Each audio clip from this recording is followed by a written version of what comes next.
జగన్మోహన్ రెడ్డి మాట్లాడారు. నాకు హిమాలయాలకు వెళ్ళిపోదామనే ఆలోచన వచ్చింది. కానీ నా వైపు ప్రజలు ఇంకా 38-39% ప్రజలు నాకు ఓటేశారు కాబట్టి నేను ఉండిపోయాను అని ఆ విధమైనటువంటి వ్యాఖ్యలు చేశారు. ఇక గతంలో కూడా అధికారంలో ఉన్నప్పుడు కూడా ఎక్కడ ఏ నేతను కూడా పట్టించుకున్నటువంటి పరిస్థితి లేదు. స్వంత క్యాడర్నే లోపలికి రానివ్వలేదు.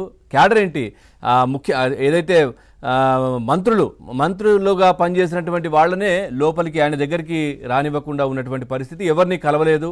పూర్తిగా కూడా ఆ కోటరీలో 2-3 ఉంటారు. వాళ్ళు చెప్పిందే నడిచే విధంగా పరిపాలన కొనసాగింది. ఎక్కడ ప్రజారంజకమైనటువంటి పరిపాలన గతంలో కనిపించలేదు జగన్మోహన్ రెడ్డి దగ్గర.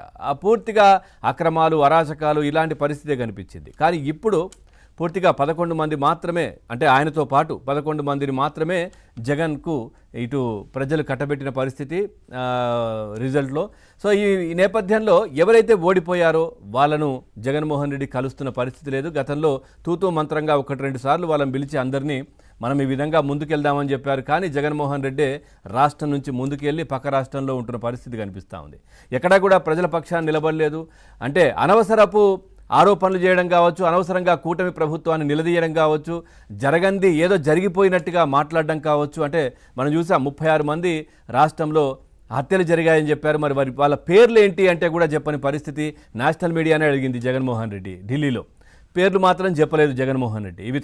ఈ విధమైనటువంటి కార్యక్రమాలకు పూనుకున్నారు జగన్మోహన్ రెడ్డి.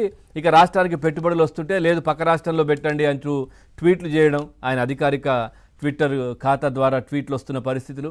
అట్లాగే రాష్ట్రంలో ఏదో జరిగిపోతోందని పెట్టుబడిదారులకు చూపించే పరిస్థితి. కానీ జగన్మోహన్ రెడ్డి గురించి జగత్తు మొత్తం తెలుసు, ఆయన వ్యవహార శైలి, ఆయన ఏం చేస్తారనేది. కాబట్టి ఎవరు నమ్మే పరిస్థితి లేదు. అదేవిధంగా ముఖ్యంగా ఇప్పుడు ఆయన వెన్నంటే ఉన్నటువంటి నేతలు, అప్పటి మంచి అధికారంలో ఉన్న సమయంలో కూడా ఆయన వెన్నంటే ఉన్నటువంటి నేతలు ఇప్పుడు ఒక్కొక్కరిగా జారుకుంటున్న పరిస్థితి. జగన్ తీరుతో పూర్తిగా వైసీపీ నేతలు విసిగిపోయారు.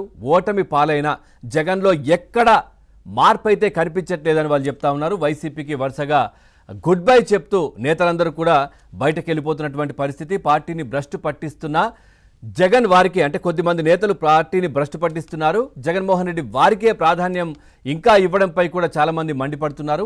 ఇప్పుడు మనం చూస్తా ఉన్నాం రాష్ట్రంలో జరుగుతున్న ఇష్యూస్. గతంలో జరిగాయి అంబటి, విజయసాయిరెడ్డి, దువ్వాడ వ్యవహారం, ప్రస్తుతం దువ్వాడ వ్యవహారం.